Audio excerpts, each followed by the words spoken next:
tonight's topic is all around getting the support of our parents and carers in our sessions and on match day. So, Mark, Conal, good evening. You okay, both? Evening. Good, thanks. Good. Good evening, Katie. Evening, everyone. Thanks for joining us this evening. Really appreciate it. We're really hopeful tonight we'll be able to take you through a little bit of a journey around how you might plan to communicate and improve those relationships with parents, how you might be able to manage difficult conversations, and then we'll be able to answer some of your questions and hopefully offer you some advice and some top tips. So we're going to kick off now looking into that first theme. So planning how to communicate and improve relationships with parents. So we've had a little look at this as a three in terms of like what could our role be? I think a shift in my kind of outlook on this is when I first started coaching, I wanted to stay as far away from parents as possible. But now that has shifted into a belief that we can't support these players as best we can without them. So trying to have that really close connection in an appropriate way with parents. I think a really good starting point is just acknowledging that there's a relationship to be built there, and that is something that takes time. It's not necessarily something that's going to be like going to fly straight away and it's going to work perfectly straight away, but kind of taking the time to get to know them, showing a genuine interest in kind of who they are and kind of what goes on in their lives. Some of the stuff we'll talk about this evening in terms of understanding what other demands parents face, and that might add a little bit of context to their behaviour sometimes as well. At my club as well, we also have like a parent voice, so there's like one or two parents within the age group who will act as representatives for the parent group, if you like, and will be able to approach senior management within the academy or head coaches within the academy with any things they want to raise. The players spend a couple of hours a week. They spend the rest of the time with their parents. So if those messages aren't aligned, it's going to be really difficult for the players to take that on board, particularly on match days when it's a stressful environment. But equally, it's going to be really difficult for you because they spend far more time and are going to be far more influenced by their parents. So taking that extra effort to try and get everybody aligned and pointed in the same direction, I think is really useful. I think first and foremost is be respectful, listen before you speak. It's really much harder if you can get that friendship and that rapport with them. It's much harder for somebody to disagree with somebody they like. So if you can get parents to like you, the main way I think you'd get parents to like you is have their child's best interest at heart. So that doesn't mean you'll always play them or you'll always capitulate to every request from the player or the parent. But if you genuinely care about the best interests of the child, both in terms of their football experience and their wider development, then I think that really helps. And the other thing I would say is, in order to build trust, do what you say you're going to do. So if at the start of the season you say you're going to play everybody, then stick to that.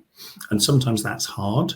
But again, and sometimes we compromise. Conal said when there's, we all think we'd like to behave in a certain way. But then when the muck and bullets are flying on the touchline and the games get intense, sometimes our behaviours change and we're out of character. I think what I would kind of say in summary to this piece is if you compromise your values, you might lose the game anyway. So then what are you left with? If you stick to your values, you'll have that regardless. And that's probably more important for, your own sanity and the longevity of your relationship with the players and parents to develop your coaching than the short-term, win-loss record. So what can we do as coaches to better educate parents on how to behave and then how to engage with their child after the game? Yeah, I mean, we're going to touch a little bit on codes of conduct and kind of setting expectations in a little bit, but I think what it all comes down to is remembering what we're all here for and what the purpose of youth sport is. All of us on this call, regardless of the level we coach at, we serve the young people in our care, and we're there to try and support them to become better footballers, yes, but we also want them to become better, more rounded young people, and trying to bring the parents on that journey to see the bigger picture, as Mark said, is really tough sometimes, but educating them on what a more positive reaction might be after a defeat in terms of developing a kid's long-term potential as not only a player but as a human being as well. I think we, again, regardless of the level you coach at, we want football to be the highlight of their week, whether it be a 1 hour training session, or whether it be a match day, we really, really want that to be something they look forward to and a highlight of their week. There's stuff we can control within that as coaches. It's much harder for us to control how parents view that and how parents respond to that. But certainly, if we're quite, as Mark said, clear and consistent in terms of our messaging, it's harder for parents to like disagree with that, and we can kind of shape beliefs and thoughts about that as well. Getting over that first hurdle and building that initial relationship. If you want to build a relationship with parents and carers, you've got to start somewhere. We obviously want them to feel part of the team. We want to allow them to see the potential impact that they can have on their child's development. But what does it actually look like in action? So, Mark, I'll come to you. How do we actually do it, first and foremost? So first thing is connect. So, look, and again, I suppose probably the first thing there is try and have routines, particularly at match day, because in my experience, I'm amazed at how many things grassroots coaches have to deal with. And sometimes, if you've got a co-coach with you, you can hand over some responsibilities, or you can encourage the players to have a consistency of routine, which means you're not micromanaging everything on the match day. That frees you up to have time to be able to welcome and greet the parents and just have that little conversation and just that calm and relaxed approach. So you're starting to build that rapport. I've talked about child at the center of the piece, having that consistency. A friend of mine who coaches in America, and it is an American ideal, he initiated a thing where at least once a season, every player would get a phone call at least once in the season. And the phone call was after the game to the parents and go, just want to let you know, really impressed because son, daughter did this today. And you can imagine the impact that has on the parent that says, oh, the coach really does notice and is really interested in my child. And as soon as that parent gets off the phone, the first thing they're going to do is tell the child. So then you've got both of them potentially on side. Distance doesn't separate us from people, but silence does.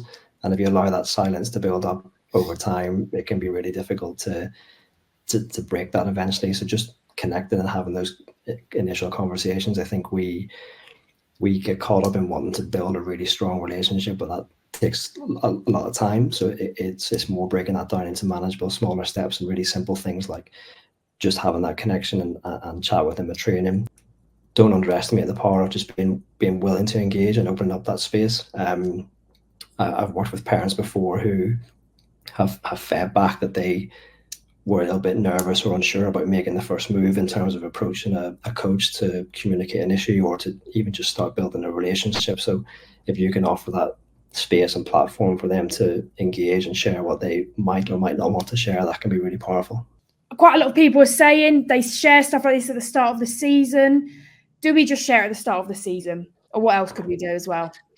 Yeah, the start of the season feels like a natural place to share it, and we're guilty sometimes of sharing things at the start of the season and then never touching base on it again. If you're particularly creative or tech savvy, you might want to produce some sort of small handout which can be referred to throughout the season.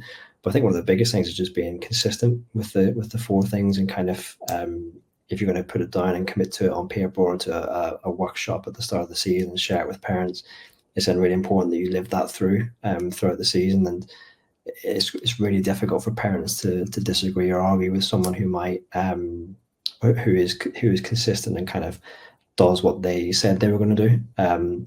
So yeah, certainly start of the season feels like a natural point to do that. But again, there's various touch points throughout the year where you might share it as a group or you might share it with individuals. I think it's important to also bear in mind, if you do share it at the start of the season, there may be players or parents or carers who come into your program later in the season. And it's important to make sure that they've got oversight of it as well, so they can kind of understand and gain a bigger picture of ultimately why you're there, why their son or daughter is in your care, and what you're trying to get out of it.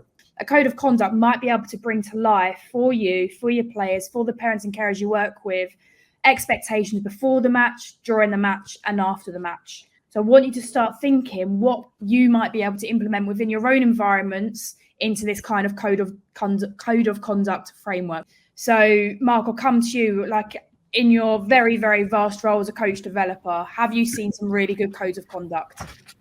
So I think probably what stands out for me is a lot of clubs, because of charter standard, will have a code of conduct, and often it's copy and paste off the internet or off an FA site. I think that's a really good place to start, but I don't think it's necessarily a good place to finish, because a code of conduct, it can be 3 pages, it can be 20 pages. In my experience, it's something that the club have, and we go, yeah, we have a code of conduct. Season starts, everybody signs it, or everybody gets a copy of it. It sits in a drawer gathering dust, or it sits in a digital store. Nobody looks at it and refers to it from start to finish till the end of the season. So I think having that template is a good place to start, particularly if you've never done it before. So it's good to have that kind of, oh, okay, these are some things you should think about. But I think it should be a living, breathing document that is co-constructed with the players, with the parents, with the club. You know, you can check your own behaviours against that. This is what we agreed, these are the values, but you can also refer others to them as well. And then that's where, like, if you do have some kind of parent forum or parent liaison, can we get those parents to challenge that behaviour as well? Because I think sometimes it might be better coming from other parents than what it is coming from the coach. Because at the end of the day, you as the coach are the one that makes the decision on who plays, who doesn't, and things like that. So if we can get, you know, really positive parents, or the good, I'll say it in inverted commas, the good parents to challenge that behaviour, that could work really, really well. We've gone power of 3. So before, during, and after, power of 3. Then for your before, you've got 3 do's, 3 don'ts. For your during, 3 do's, 3 don'ts. And your after, 3 do's, 3 don'ts. Do maintain positive tone and body language. Do support both teams and all players, providing praise and encouragement. Do keep support focused on effort rather than performance and outcomes. And then the 3 don'ts. Don't display negative responses, negative tone, negative feedback. Don't single out your own child for support, encouragement, or criticism. That's something we will come back to in a little bit. And don't contradict coach instruction or the coach in any form during the game or breaks in play. So 3 do's and don'ts for the after. And how important is this after bit for the parents? Yeah, it's hugely important, because we as coaches can say what we want to players in the immediate aftermath of a game, but sometimes it can be difficult to reflect in those moments, and players might be a little bit hot-headed if they've lost, or might be really jubilant if they've won. It's that journey home in the car is when things start to calm down, and players really might start to reflect on what's happened, and the conversation that parents can have in those moments can be really powerful in either a positive or negative way. So ensuring that we frame those post-match conversations in a way that supports the child, doesn't focus too much on outcome, whether they won or lost, and focuses more on the kind of experience that they had. No, brilliant. And you kind of done my next slide for me, Conal, which is very, very kind of you. But again, this will be in the handout. Can you share this with parents? Can you share it in your coach's WhatsApp group? Can you share it with other coaches that you work with or know?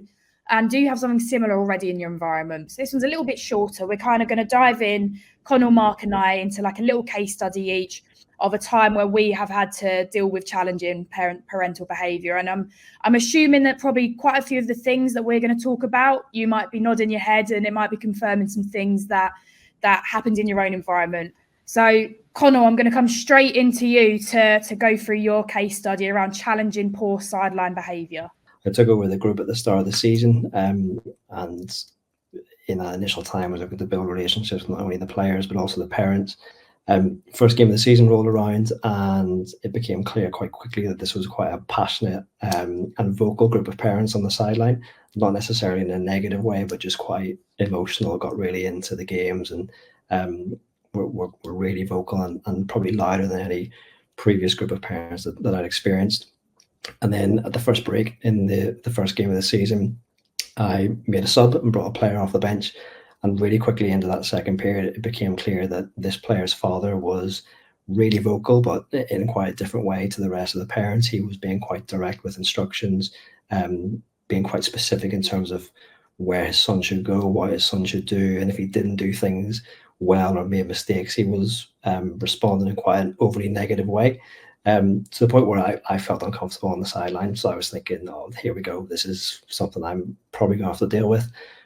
But with it being the infancy of my coaching journey, I kind of stood there and thought to myself, well, maybe if I just ignore it, it'll go away. So I didn't say anything that day, didn't take into account how the player might have been feeling, and just left it.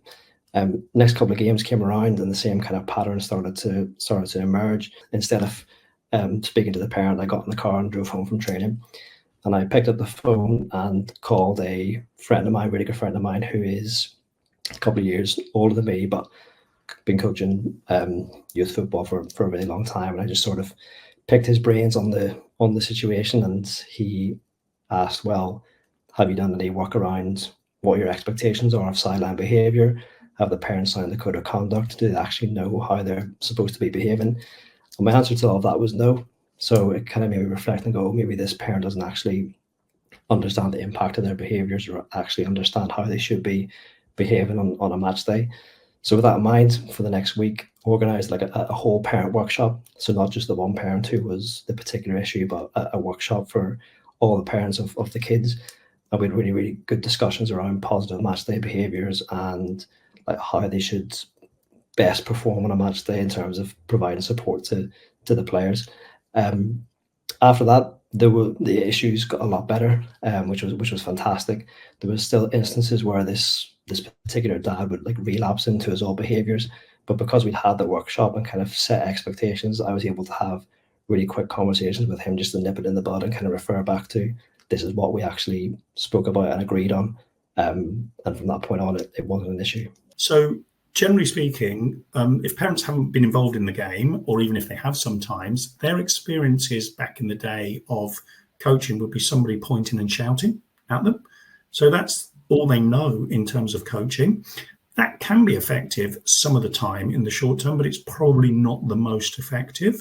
So sometimes just taking a step back, being quiet and calm, just a little bit of praise, and actually educating the parents that actually this is more beneficial for the kids. You know, so I think explaining why I'm doing what I'm doing, and this is what effective coaching might look like, I think is really important. We have this here, it's called the cognitive triangle. So you can use this as a tool just to maybe raise self-awareness in yourself and be able to reflect on you. And we probably don't actually get much time with full-time jobs and then coaching in the evening, coaching on weekends, kids probably. We probably don't actually get much time to openly and fairly reflect on ourselves. So if we know the connection between like our thoughts, our feelings and our behaviours, it might help with that positive change, and it will allow us to recognise the impact of our behaviours on parents, and not just parents, but probably their kids, our players too. And really quickly, here's just 4 little top tips. Don't have time to really dive into them, but, you know, for us, walk and talk. So that's sometimes better when you're talking with a parent, so away from the players, and it might allow for more reflection, fair reflection from both sides. As we already said, player is always at the heart. What's best for the player, for the other players, for the club, staying aligned to your values and those of the club, and conflict resolution. So actively listening is really, really important. We've only got a few minutes left, guys. We're really into the home straight now. And I've just kind of got a couple of questions for Conal and Mark based off questions that have actually come into us before the webinar. What's the best thing to say to parents for help? Even face-to-face, they still say no. Yep. So the first thing is to explain the purpose of the club and the benefits of getting involved. And again, beyond the obvious benefits of helping out, providing opportunities for the community and opportunities for players to play, I think there's loads of research, Katie, that suggests that parents that coach have a much better relationship with their children, notwithstanding that sometimes in the short term it can be a conflict situation. But yeah, you can develop a different and a better relationship with your child. Think manage the commitment. So offering a buddy coaching system where people have a rota, or they have other people that can support them, because sometimes that's kind of a big commitment for 10 months of the year, every weekend. Provide support, so address the objections. So what's the reason they don't want to get involved? So we have something called a Stepping Over the Sidelines workshop, which is basically about helping people utilize the skills and experience they bring from other areas of their life and saying, we can help you with the football.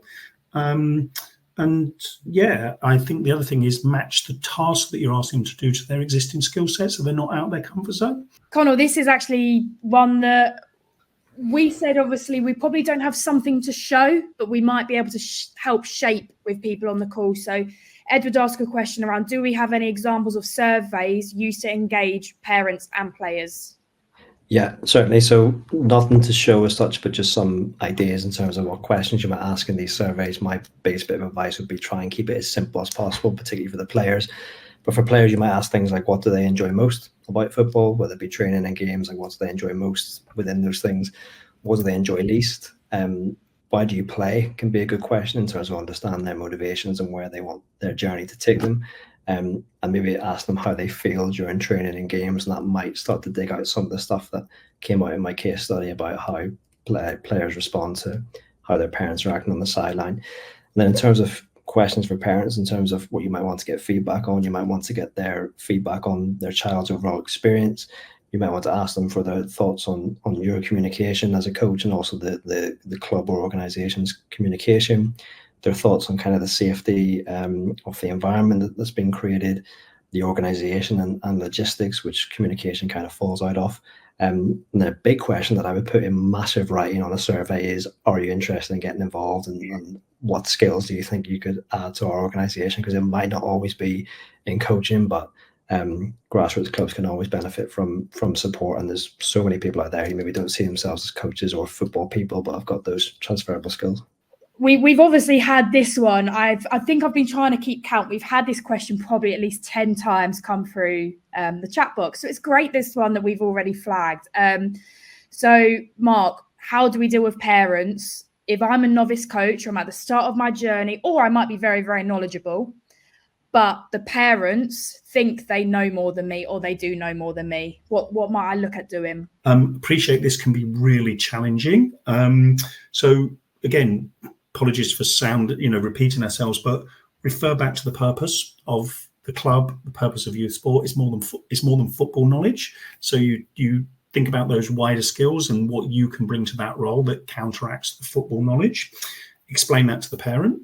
Refer back to the code of conduct and our values and behaviours and the boundaries that we want to set, and actually critiquing the coach while the coach is trying to coach is counterproductive. So it's almost like when and where that conversation happens, because again, if you can have that in a positive environment, away and a reflective two-way conversation away from the heat of the game, then I think that's an opportunity that that person can help educate you and develop you as well, and it can be a two-way partnership. On that point, engage them, make them legit, so get them involved in the coaching if you feel that's possible. If you don't feel that's possible, try and engage somebody else that might have some tactical knowledge that can buffer your other skills, which will be many. And then provide ongoing support and just say, look, this is why we do what we do. First thing is to kind of observe the behavior of what is it, how is the parent behaving, and how is the player reacting to it, and almost like documenting that in your head. And then when the time comes to approach a conversation, look, like we said earlier, to choose a informal setting away from the players, away from other parents. Use that walk and talk theory to almost kind of calm the air before you even speak to them. Once you get into the conversation, look to start with the positives. So the fact that they're vocal and putting pressure on their child, try and look at that from a positive point of view by perhaps saying to them, it's really obvious that you care about your child and you care about their development. And then kind of flip the focus back onto the child. So not necessarily on the parent's behavior, but maybe on, I've noticed your son or daughter is behaving in this way or has responded in this way. And then invite the parent to be part of the solution. So rather than it being a confrontational discussion, invite them to collaborate and be part of the solution to ultimately improving the son or daughter's experience. I think it's important for us as coaches to be able to provide them with alternatives. So if they're behaving in one way, can we actually suggest a positive alternative for them to behave in? And then also follow it up. So once you've had that conversation, continue to observe what you're seeing from that parent on the touchline. If their behavior is improved, follow that up and kind of positively reinforce that. And if there's moments where it kind of drifts back into what it was, then you can kind of go through that process again and challenge them. Conal, really quickly, one take-home message for everyone on the call. Oh, on the spot. Look to connect, look to build a relationship, and look to establish agreed common ground, which will allow you to have a foundation to move forward. Brilliant. And then same from you, Mark? Model the behaviours you want, be true to your values. Brilliant. And you know what? I've gone into 1 minute of extra time, but I don't think that's too bad. So, thank you, everyone.